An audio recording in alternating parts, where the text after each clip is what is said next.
Hello, Seka. No, I had like 3 days of peace without you, British Seka, and people kept coming to the stream and asking where British Seka was. I know, they like me more. And we were doing testing for Rosaria. It was so nice not having you here, but I had to be really quiet. Yes. Quiet. Okay, I'm kind of quiet when I do summons and I get excited, okay? I'm kind of quiet. Seka, I love you, but voice modulation is not your thing. I could. Dad, you're loud as fuck! I'm not that loud.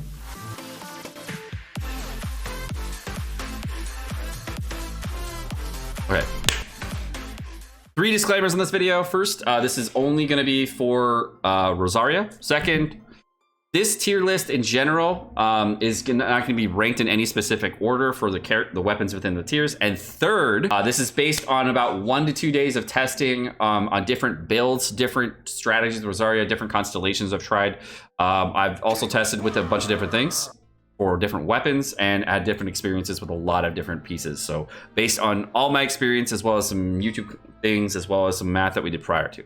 Alrighty, boys and girls. So we're gonna be doing a tier list for Rosaria. This is a weapon tier list based upon Fizz DPS, support DPS, and however you want to play the character. And it's going to go over multiple different things. I'll be going over in the video. This is going to go over Rosaria at any constellation. Doesn't really matter if whatever constellation it would be. This weapon tier list is again only for Rosaria and not for any other character in the game. So please just rate this directly to Rosaria and no other character. If you want one for Hu Tao, you want one for Zhongli, they're going to be completely different for priority orders, etc. So please, again, only for Rosaria. So in the trash tier, we have R5 Black Tassel, R1 Lithic Spear, R1 Dragon's Bane, and both the White Tassel and the Black Tassel are R1. Both the Dragon's Bane at Refine 1 and the Lithic Spear at Refine 1 are not really good options. I believe this provides like 18% or something like that, attack or damage or something like that, when a target is infused with Pyro or Hydro. The idea is kind of cool to use Rosaria on the reactions in order to get more damage for Dragon's Bane, so you could potentially see the reaction damage being good there, so I can see why that would be okay. But only as a sub DPS would I find that weapon to be good, but I really wouldn't find it to be good at R1 specifically. That higher refines maybe. Dragon's Bane also has really low base attack too, so it's going to lower our overall hits as well, so you really need a lot more stats to make up for this. So I find this weapon to be not great. Lithic Spears are also really bad at low refines, so I don't recommend this at all, especially since Rosaria is from Mondstadt and not from Leeway. All right, into the copium tier, which is basically, if you guys are new to copium, it's that thing that you're smoking. It's a metaphorical opiate, so that if you're trying to make it okay and lying to yourself, and you need to inhale that metaphorical opiate continuously in order to make yourself feel good about the weapon, that's what copium is. So these are the weapons that are like, yeah, it's pretty good. It's not bad. that's what copium is. All right, R5 Lithic Spear, obviously for that same reason. Favonius Lance is going to be in this same tier where you're basically just saying, you know, it's pretty good.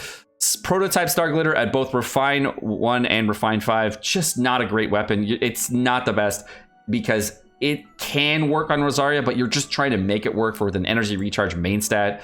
And if you're trying to make that work, why are you using normal and charge attacks on a weapon you're using energy recharge for? It's kind of just a weird build to go for. Refining it is also not the right choice because the other craftable weapons are so much better. Please don't refine a prototype Star Glitter, like ever. The Tassel will probably be on the same par as that. R5 Dragon's Bane, you could potentially make the argument that it's a lot better, but to me, if you're sub DPSing Rosaria, that's the only time I would even consider it.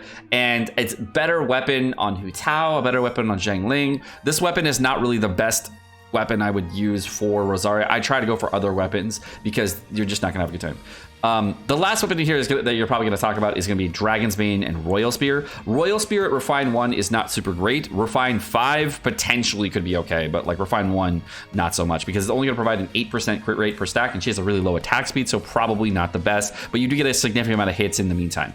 Dragon Spine Spear, though, at Refine 1 is dog shit, so don't try to make it good. It's not good. Stop convincing yourself you're smoking copium. It's not good. For a main DPS build, no, it's not good. Stop trying to convince yourself. Okay, when we get yourself up to this pretty good tier, these are weapons that are like, yeah, you can live with this, you get really good damage on them, it'll be fine. We have, first off, the Refine 5 Royal Spear. If you want to go invest into a Royal Spear because you're mad ladding and just want to buy a crap load of things in the shop because you were just testing shit, I don't know if Royal Spear Snapshot, but you cannot gain the crit stacks off field, so you're gonna get them on field. I don't know why you would ever go for a Royal Spear, but I could totally see this weapon working with the way that Rosaria's passive works. So potentially it could work. If you didn't know, Rosaria's passive, for her talent 2 passive, it increases the crit chance of your party members by 15% of Rosaria's crit chance, not just a flat 15% crit chance. So this weapon could increase that crit chance to pass more crit chance, so that could be a reason it could be good. Refine 5 Dragon Spine Spear mathematically can do the highest amount of damage, but the way that Rosaria plays, this is the weapon that you would have to heavily refine to even see decent results in, and I really don't recommend leveling up this weapon because you're just going to screw yourself over and not be able to transfer this weapon to another character because it's only good for Rosaria. It also has a really low base attack stat, so you're going to lower your attacks significantly on your other cryo hits, so you're going to be hitting for almost no damage at all on your cryo hits, and you're going to be doing a lot less damage overall on the other parts of your kit. So please, again, do not go for the Refine 5 Dragon Spear unless you're already invested in it, and it'll probably be on the same bar as this. This one here for Crescent Pike, the Crescent Pike at Refine 1 is pretty much on the same tier as this because you can transfer this over to other characters, and it's just a better weapon in general. It's going to be a much easier transition. You're also not guaranteed to keep up a cryo particle a lot of the time when using a Dragon Spine Spear, whereas this is pretty much guaranteed to always happen because energy particles will always fly your way. This right here for the next up, we have the 2 weapons with the Battle Pass weapon and the Deathmatch Spear, as well as the Blackcliff Polearm. Both these weapons are exceptional weapons at Refine 1. You do not need to refine them to see real results, and those are very, very good weapons in general. Moving up to the next tier, which is the lucky as fuck tier, and oh my god, you're so good at this game, and you have lots of resources, and you have gotten a lot of prototype mats, or you're of course just a mad lad. These are things that you've invested into characters, etc. Scheduling. So these alt weapons are all on the same stat power tier list. When I was doing comparisons, the Blackcliff Polearm at Refine 5 pretty much does the same damage as a Homa or a Jade Spear. When I was doing testing, I felt the power difference between these 2 weapons to be almost identical as far as the overall damage that it was dealing. And if I got any stacks on the Blackcliff, it's going to be super, super good in comparison to Homa. Also on Rosaria, it's kind of hard to get low HP on Rosaria, so I don't really recommend the Homa as a weapon. But as far as power scaling goes, you're definitely going to have above 50% HP, higher damage on this. And because you can use Bennett with Rosaria to get more damage, you're probably going to get more damage out of this than you are with the Homa. But for Fizz builds, of course, Refine 5 Crescent Pike is an exceptional weapon, super, super strong, but of course that takes a lot of luck to get that because you're going to need to, of course, have a significant amount of prototype drops in the meantime. Refine 5 Deathmatch. Okay, so I initially thought the Deathmatch was really bad for Rosaria, and I really didn't like it. But the more I tried Rosaria, the more I played her, when I started using her as a sub DPS and strictly as a sub DPS, I found the Deathmatch was actually okay. And I liked the way that the Deathmatch flowed in her rotations because it made it so that I almost had guaranteed crit chance, but it also made it so that I had energy recharge kind of issues. But if I shored up that weakness with other characters that also provided good energy rotations, I really didn't have the issue of energy recharge. And the more I've tried it, the more I like it. So I think Deathmatch is a good option and probably on par with other weapons, but only as a sub DPS. As a main DPS or a character that's going to be using normal attacks, you're much better off with using a Blackcliff weapon or the Serpent Spine.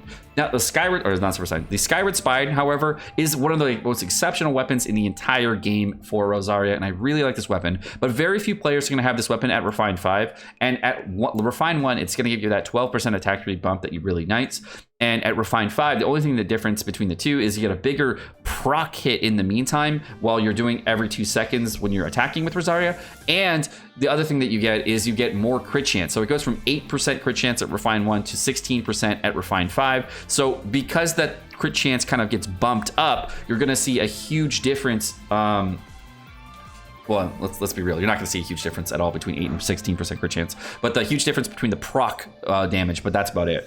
And that's why this weapon is not super good at high refines, but at low refines, it's fine. It's not going to compare to other weapons in the game. Next up, we got the 2 big ones, which are going to be the Jade Spear, which I find to be the best in slot weapon, and of course the Summit Shaper. The Summit Shaper, I think, is going to be a great weapon overall for her, and I think that you're going to have really, really powerful hits with it because of the way the attack percentage scales and the way you use Rosaria with shield characters. But I don't find Rosaria to be super, super good with shield characters in general, but you can use some builds with shield characters, and this is a pretty good weapon to use on a sub DPS build. It's not the best, but I think this, of course, would work better on like Zhongli or somebody else, but it would work for overall damage. Between the last 3 weapons, you're going to have the highest possible hits in the entire game, of course, on Homa, if you get below 50% HP. But the Jade Spear, I think, is going to be a much better weapon in general, so I'd rank this as the best in slot weapon if I had choice. But all 3 of them at Refined 5 are going to be exceptional. I don't even know what the damage is on this weapon for the Summit Shaper, but the weapon is so rare to obtain at this point that very, very few players are going to have this weapon. But what I do expect in 1.5 is that there's probably going to be a rerun at some point of weapon banners with these types of weapons, for the Jade weapons, for the weapons that have shield procs on them, etc. All these weapons are most likely going to have a rerun banner, so if you did want to pick one of them up and there was another weapon on the banner and you ended up getting it, that would be pretty cool. But again, very few people are going to have these weapons at high refines, and most people are going to be in the lucky as fuck tier as far as your weapons go, and all of these weapons are pretty consistent as far as the overall damage values that you're going to deal, and they're going to be in the same range. My bad, by the way, I called the Summit Shaper the Vortex Vanquisher. My bad. The Vortex Vanquisher. Sorry, said the name wrong. All right, guys. Well, my name's Sekapoko. Let me know what you guys think about the weapons in general for Rosaria. What you've experienced so far. I've done this based on like some of the experiences I've had with different weapons and testing different things out. Some math that I did on the side prior to Rosaria's release, and etc. So this is all just based on math and experience that I've tried. So let me know what you guys think about different weapons in the comment section down below. What you guys think is good weapons. If I think you rated something too low, too high, whatever it may be. You know, I'm always open for more information. But have a great day today, guys. Like, subscribe. Bye.